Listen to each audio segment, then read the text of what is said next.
Hi food lovers, welcome to Satya food club. ముందుగా మన సత్య food club సబ్స్క్రైబర్స్కి, వ్యూవర్స్కి అందరికీ కూడా అడ్వాన్స్గా హ్యాపీ న్యూ ఇయర్. ఇంకా న్యూ ఇయర్ కోసం స్పెషల్గా నేను చాలా టేస్టీగా ఉండే చికెన్ రోస్ట్ బిర్యానీని చాలా ఈజీగా చేసి చూపిస్తున్నాను. అది ఎలాగో తెలియాలంటే వీడియోని స్కిప్ చేయకుండా చూడండి. అలాగే మన ఛానల్ ఫస్ట్ టైం చూస్తున్న వాళ్ళు వెంటనే సబ్స్క్రైబ్ బటన్ క్లిక్ చేసి బెల్ ఐకాన్ క్లిక్ చేయండి. నోటిఫికేషన్స్లో ఆల్ అని క్లిక్ చేయండి. దానివల్ల నేను చూపించే ప్రతి రెసిపీ మీరు మిస్ అవ్వకుండా చూడొచ్చు. ప్లీజ్ సబ్స్క్రైబ్ చేసుకుని సపోర్ట్ చేయండి. ఇంకా ప్రాసెస్ చూసేద్దాం. ముందుగా నేను ఇక్కడ 1 కిలో చికెన్ తీసుకున్నాను. ఈ చికెన్ని నీట్గా వాష్ చేసి ఒక మిక్సింగ్ బౌల్లోకి తీసుకోండి. ఇప్పుడు ఇందులోకి 1 స్పూన్ సాల్ట్ వేసుకోండి. ఇంకా నెక్స్ట్ వచ్చేసి ఇందులోకి ఒక 1/2 స్పూన్ వరకు పసుపు వేసుకోండి. ఇప్పుడు ఈ ఉప్పు పసుపు అంతా కూడా మనకి చికెన్ పీసెస్కి బాగా పట్టేలాగా కలుపుకోవాలి.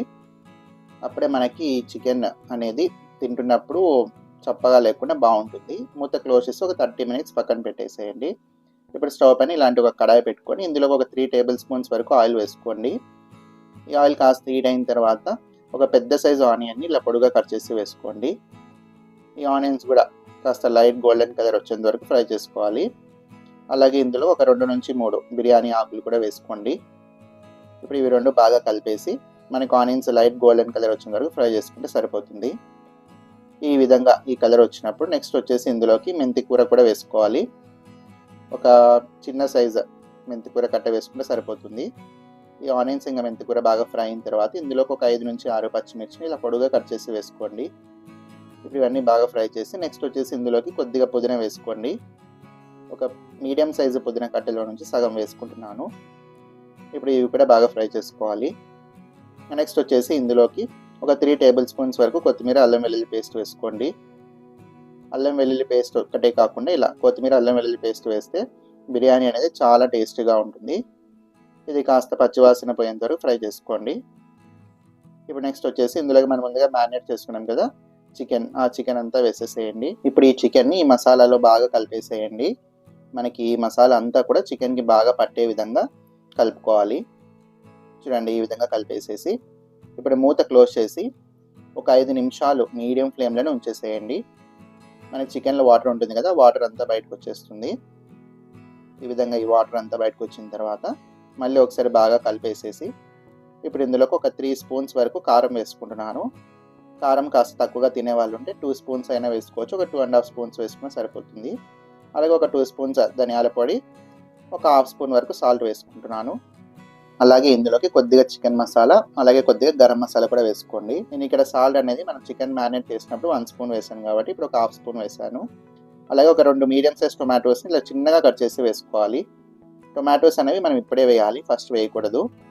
ఫస్ట్లో వేస్తే మనకి చికెన్ అనేది త్వరగా ఉడకదు. ఈ విధంగా వేసేసి బాగా కలిపేసేయండి. ఇప్పుడు మళ్ళీ మూత క్లోజ్ చేసి మనం ఇంకా వాటర్ ఏం వేయకుండానే మనకి ఆయిల్ అంతా పైకి వచ్చేంత వరకు ఇలాగే మగ్గనివ్వాలి. చూడండి, ఈ విధంగా ఆయిల్ అంతా వచ్చింది కదా. ఇప్పుడు మళ్ళీ ఒకసారి బాగా కలిపేసేయండి. ఈ విధంగా బాగా కలుపుకున్న తర్వాత ఇప్పుడు నెక్స్ట్ ఇందులోకి మనకి ఒక 100 ml వరకు వాటర్ వేసుకోండి. మనకి ఇంకా చికెన్ ఉడకాలి కాబట్టి ఒక 100 ml వాటర్ అయితే సరిపోతుంది. మనం ఆయిల్లో ఫ్రై చేసినప్పుడే ఒక 40 to 50% ఉడికిపోయి ఉంటుంది. ఇప్పుడు మళ్ళీ మూత క్లోజ్ చేసి ఒక 80% ఉడికేంత వరకు లో ఫ్లేమ్లోనే ఉడికించుకోండి. మనకి హై ఫ్లేమ్ పెడితే వాటర్ అనేది దగ్గరగా అయిపోతే చికెన్ ఉడకదు. కాబట్టి లో ఫ్లేమ్లోనే చికెన్ ఉడికేంత వరకు అలాగే ఉంచేసేయండి. చూడండి, ఇలా పీస్ అనేది ఇలా కట్ అయితే సరిపోతుంది. మనకి 80% ఉడికిపోయి ఉంటుంది. ఇప్పుడు ఇంకా ఫ్లేమ్ని హైకి అడ్జస్ట్ చేసుకోండి. మనకి చికెన్ అంతా కూడా బాగా దగ్గరకు అయ్యేంత వరకు అలాగే కలుపుతూ ఫ్రై చేసుకోండి. చూడండి, ఈ విధంగా దగ్గరకు అయిపోయిన తర్వాత ఇప్పుడు ఒక హాఫ్ లెమన్ ఇలా పైనుంచి వేసేసి ఒకసారి కలిపేసి ఇంకా స్టవ్ ఆఫ్ చేసేసేయండి. ఇప్పుడు ఇంకా నెక్స్ట్ వచ్చేసి మనం బాస్మతి రైస్ ఉడికించుకోవడం కోసం స్టవ్ పైన ఒక బౌల్లో 3 లీటర్స్ వాటర్ వేసుకోండి. ఈ వాటర్లోకి మనకి బిర్యానీ స్పైసెస్ ఉంటాయి కదా, బిర్యానీ ఆకు, మిరియాలు, ఒక 1/2 ఇంచ్ చెక్క, 2 నుంచి 3 లవంగాలు, ఇలాచి, స్టార్ పువ్వు ఇవన్నీ వేసుకొని కొద్దిగా పచ్చిమిర్చి, అలాగే పుదీనా కూడా వేసుకోండి. అలాగే కొన్ని ఫ్రైడ్ ఆనియన్స్ కూడా వేసుకోండి. ఇప్పుడు ఇందులోకి ఒక హాఫ్ లెమన్ జ్యూస్ తీసి వేసేసేయండి. అలాగే కల్లుప్పు కూడా ఒక 2 స్పూన్స్ వేసుకోండి. కొత్తిమీర అల్లం వెల్లుల్లి పేస్ట్ కూడా ఒక 1 స్పూన్ వేసేయండి. ఆయిల్ ఒక 1 స్పూన్ వేయండి. ఇప్పుడు మూత క్లోజ్ చేసి మనకి వాటర్ అనేది బాగా బాయిల్ అవ్వనివ్వాలి. చూడండి, ఈ విధంగా వాటర్ బాగా తెరులుతూ ఉన్నప్పుడు మనం బాస్మతి రైస్ని నేను ఇక్కడ ఒక 30 మినిట్స్ ముందే నానబెట్టుకున్నాను. నేను ఇక్కడ 1 కిలో చికెన్కి 1 కిలో బాస్మతి రైస్ తీసుకున్నాను. ఈ రైస్ వేసేసి బాగా కలిపేసేయండి. మనకి మధ్య మధ్యలో కలుపుతూ రైస్ అనేది ఒక 80% వరకు ఉడికించుకుంటే సరిపోతుంది. చూడండి ఇలా మెతుకు తీసుకొని ఇలా అంటే కట్ అయిపోవాలి. అప్పుడు మనకి రైస్ అనేది ఒక 80% వరకు కుక్ అయిపోయిందని. ఈ విధంగా కుక్ అయినాక ఇంకా వాటర్ అన్నీ వంచేసి పక్కన పెట్టేసేయండి. ఇప్పుడు స్టవ్ పైన ఇలాంటి ఒక ప్లేట్ పెట్టేయండి. ఇలా ఒక అల్యూమినియం ప్లేట్ వేయడం వల్ల మనకి బిర్యానీ అనేది అడుగంటకుండా బాగుంటుంది. ప్లేట్ లేకపోతే ఏదైనా పాత దోశ పెన్నమైనా వేసుకోవచ్చు. ఫ్లేమ్ని లో ఫ్లేమ్లో పెట్టేసేయండి. ఇప్పుడు కొన్ని ఫ్రైడ్ ఆనియన్స్ వేసేసి అలాగే కొద్దిగా కొత్తిమీర పుదీనా కూడా వేసుకోండి.